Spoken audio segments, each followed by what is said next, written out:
ওসমান হাদি চেয়েছিল এই দেশের মানুষের জন্য গণতন্ত্র প্রতিষ্ঠিত হোক।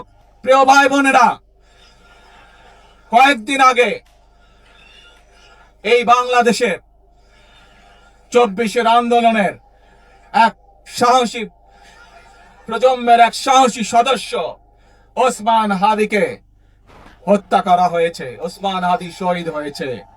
প্রিয় ভাই বোনেরা, ওসমান হাদি চেয়েছিল এই দেশের মানুষের জন্য গণতন্ত্র প্রতিষ্ঠিত হোক।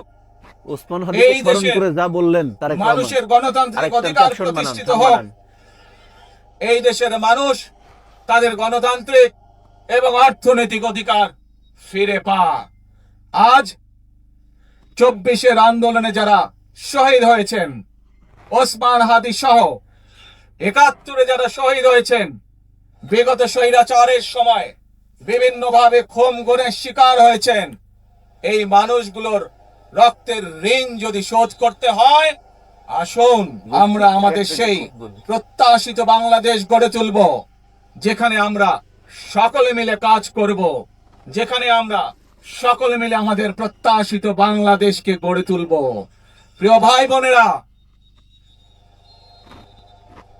বিভিন্ন আধিপত্যবাদ শক্তির গুপ্তচরেরা বিভিন্নভাবে ষড়যন্ত্রে এখন লিপ্ত রয়েছে।